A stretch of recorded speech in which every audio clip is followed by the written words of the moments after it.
Hi பசங்களா, இன்னைக்கு நம்ம வந்து முட்டை பொடி மாஸ் பண்ண போகிறோம்.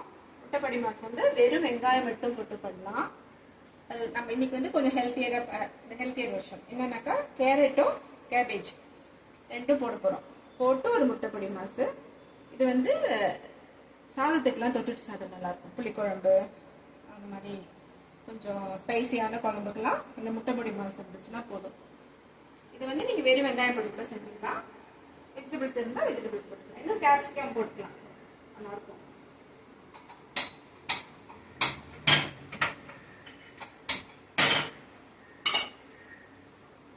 வந்து ஆயில் வச்சுட்டு வந்து 2 எக்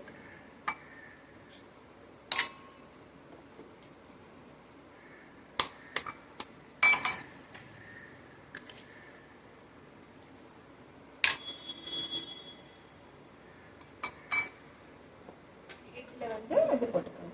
பெப்பர் எப்போ எக்கு பண்ணாலும் பெப்பர் போட்டுக்கோங்க. அதில் ஒன்றும் தப்பே இல்லை. பெப்பர்ங்கிறது வந்து ஒரு செரிமானத்துக்கு தான்.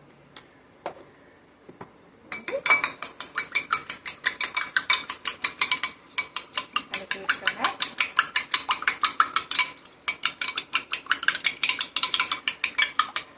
இப்போ வந்து தாளிச்சிடலாம்.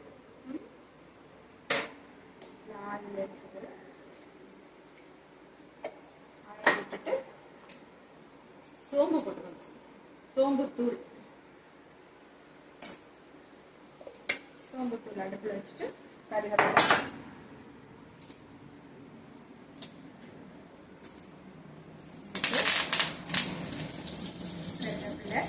அதுக்கப்புறம் பச்சை மிளகாய், வெங்காயம், கேபேஜ்,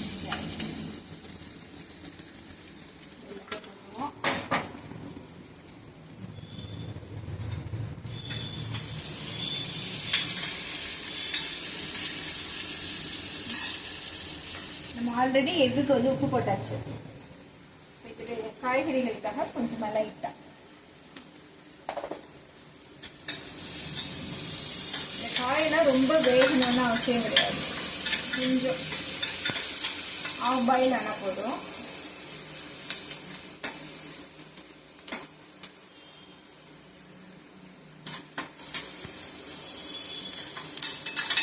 போதும், அவ்வளோதான்.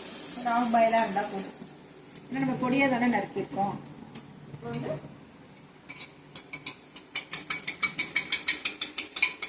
இதில் வந்து எக் ஊற்றணும். அடுப்பை ஹையில் வச்சுட்டு இந்த எக் ஊற்றிட்டு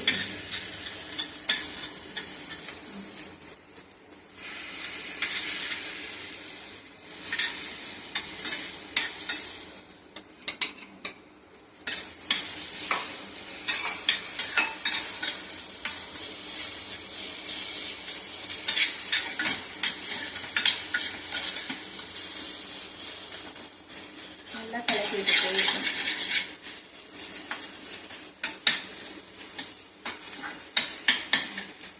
இப்போ வந்து தேங்காய் போட்டுக்கணும்.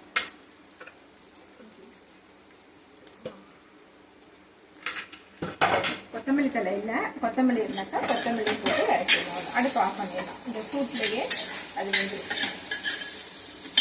இந்த முட்டை பொடி மாசுக்கும் அது சேம் தான். நீங்கள் ரொம்ப நேரம் அடுப்பு எரிய வச்சுட்டே இருந்தீங்கன்னாக்கா அந்த சாஃப்ட்னஸ் போய் இந்த மாதிரி ஹார்ட் ஆகிடும். அதனால அடுப்பை ஆஃப் பண்ணிடணும். இது வந்து ஒரு சிம்பிளான ஒரு பொரியல் டைப், முட்டை பொரியல்னு சொல்லலாம். ஹெல்த்தியான ஒரு தொட்டுக்க, உங்களுக்கு ரொம்ப ஈஸியாக எதுவுமே இல்லைன்னாலும் பரவாயில்ல, இதை வச்சுட்டு காரக்குழம்பு எதுவும் வச்சு சாப்பிட்டுக்கலாம். அதுதான் முடிஞ்சது.